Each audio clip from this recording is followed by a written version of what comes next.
안녕하세요, 지메입니다. 오늘 할 내용은 경매물건 분석 주거 게시판에 있는 이런저런 쓸데없는 생각을 해봅니다 라는 글에 대해서 보도록 하겠습니다. 저는 그냥 경매물건을 보면서 이런저런 그냥 이것저것 생각을 해봅니다. 이게 뭐 이유인지 원인인지 뭐 특별한 목적은 없지만 그냥 해보는 거죠. 그냥 그러면서 좀 즐겨봅니다. 그래서 어떤 상황이 어떻게 됐을까. 경매를 보다 보면 왜 경매로 나왔는지 이해가 안 되는 케이스들이 있습니다. 자, 보다시피 이 물건의 감정가가 1억 5천6백만 원이거든요. 1억 5천6백만 원인데 보다시피 근저당 하나 잡혀 있습니다. 1억 3천5백육십만 원이 잡혀 있고요. 그 다음에 경매가 신청이 되었는데 일단 근저당 좀 봐보면 1억 3천5백육십만 원 잡혀 있고요. 그리고 120%를 잡는다면 실제 대출 금액은 1억 1,300 정도로 생각이 됩니다. 그리고 사건 기본 내용을 보시면 청구 금액이 있습니다. 이 임의경매로 인해서 근저당권자가 경매로 넘겼는데요. 경매로 넘길 때 당시에 연체가 되다가 그때서야 비로소 경매로 넘기면서 이 금액이 청구 금액이 이 경매 신청 당시에 실제 남아 있는 금액에 대해서 이 청구를 합니다. 원금 플러스 이자인 거죠. 1억 1,457만 원 정도가 되는데요. 실제로 이제 1억 1,300만 원을 대출을 받은 상태에서 1억 1,475만 원이 됐다는 거는 줄어들었죠. 줄어들었다는 거는 어느 정도 잘 갚다가 그리고 연체를 해서 연체가 쭉 하다가 이렇게 연체가 된 상태에서 경매가 신청된 걸로 보입니다. 아무래도 연체 이자는 높으니까요. 근데 왜 이렇게 경매로 나오게 됐을까요? 당연히 이 물건의 감정가가 1억 5천6백만 원이므로 뭐 시세에 대해서는 좀 다를 수도 있겠지만 이 감정가가 시세라고 본다면 충분히 이 금액을 다 갚고 그리고 남는 돈이 있으므로 이 남는 돈으로 월세로 이사가면 충분히 경매를 더 이상 진행시키지 않을 수 있거든요. 연체이자라는 게 상당히 높기 때문에 쓸데없는 돈을 계속 날리느니 이사를 가는 게 나으니까요. 근데 왜 이렇게 경매로 진행하고 있는 걸까요? 이런 경우가 참 잘 없거든요. 실제로 돼 있는 금액이 이렇게 있는데 이렇게 금액이 차다가 이 정도가 됐을 때 충분히 아직도 여유가 있는 상태에서 경매가 진행된 경우가 생각보다 많이 없습니다.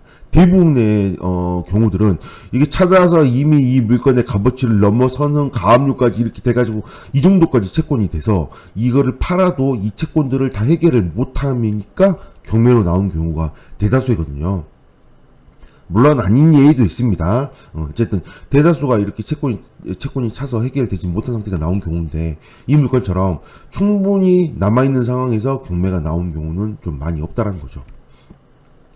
나 관리비 미납이 없습니다. 관리비 미납 없는 상태에서 그렇다는 건 누군가가 점유를 하고 있고 관리비도 잘 내고 있다는 뜻입니다. 연체이자는 못 내고 있는데 관리비는 잘 내고 있네요. 왜 그럴까요? 조금 상황이 이상하죠. 그래서 좀 더 살펴본다면, 이런 추측을 해볼 수 있습니다.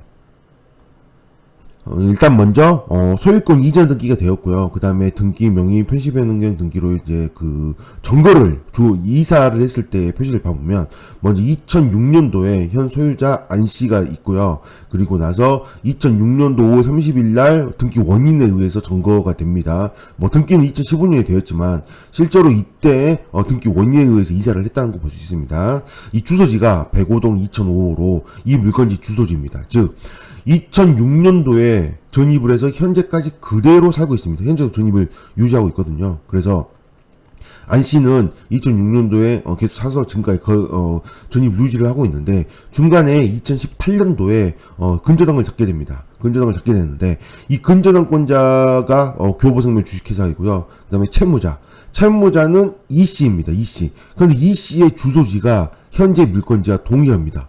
이걸 좀 잘 보셔야 됩니다. 이게 별거 아닐 수도 있는데요. 소유자 안 씨가 현재 물건지에 전입되어 있고요. 그 다음에 채무자 이 씨가 현재 물건지에 전입이 됐습니다. 보다시피 성이 다르죠.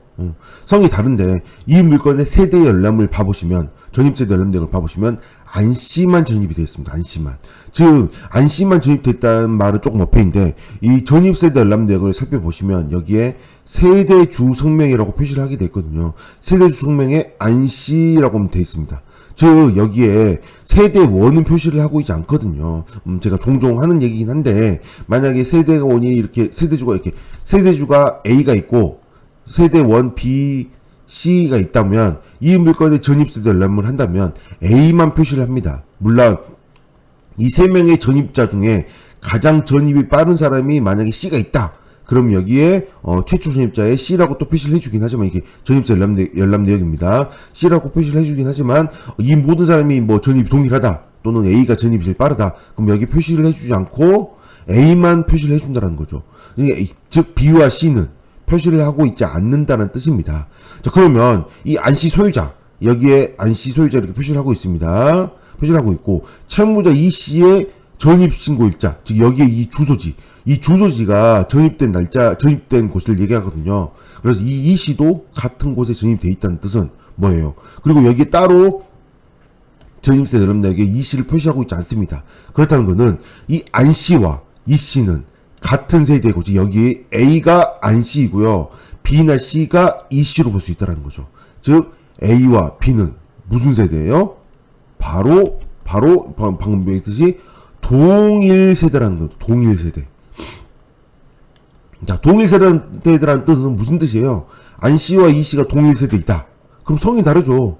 성이 다르면 동일 세대는 하나밖에 없죠. 하나밖에. 두 사람이 부부라는 뜻입니다. 부부라는 뜻입니다. 즉 소유자 안씨가 소유자가 있는데 배우자인 E씨가 채무자로 돈을 빌리게 되는 거죠. 그렇다면 제가 여기 위에 써놨잖아요. 살고 있는 사람은 관리비를 잘 내고 있는데 대출이자는 내지 않고 있는 아이러니한 상황이 좀 일어나고 있다는 겁니다. 그래서 제가 여기다 좀 써놨는데요. 소유자는 남편이고 근저당의 채무자는 아내이지 않을까 그렇게 추측을 해보였는데 근저당을 갚지 않고 연체이자는 쌓고 있습니다. 근데 살고 있는 사람은 관리비를 연체하지 않고 잘 내고 있습니다. 그러다가 뭐예요? 두 사람 사이에 문제가 생긴 게 아닐까 저는 추측을 해보게 됩니다. 그렇지 않고서는 이런 상황이 좀 일어날 수가 없잖아요. 물론 뭐 터무니없는 추측일 수도 있습니다. 어차피 경매 낙찰이 되고 남는 돈은 남편한테 배당이 가고요. 남편이 배당이 감으로 아내 입장에서는 채무자 입장에서 돈을 갚을 이유가 없는 거죠. 두 사람 사이가 이제 안 좋은 상황이 된다고 한다면. 그래서 경매를 지금 그대로 진행되는 게 아닐까 그런 생각을 해보게 됩니다. 경매가 좀 이게 버프가 충분한데 근저당이 이만큼밖에 안 되니까 이 물건은 뭐 경매가 최하가 될 수 있습니다. 충분히. 그래서 제 생각에는 잔금 납부를 빨리 하는 게 좋지 않을까 생각을 해보게 됩니다. 어쨌든 이런 제가 지금 쓸데없는 생각을 해보게 되는데요. 이런 쓸데없는 생각들이 사실 경매에 낙찰을 받는데 특별히 영향이 미치진 않습니다. 그냥 근저당이 있고 연체이자를 내고 경매 낙찰이 되고 그냥 진행이 될 뿐인 거지. 굳이 이런 생각들 제가 이런 얘기했던 이런 뭐 소유자네 뭐 채무자네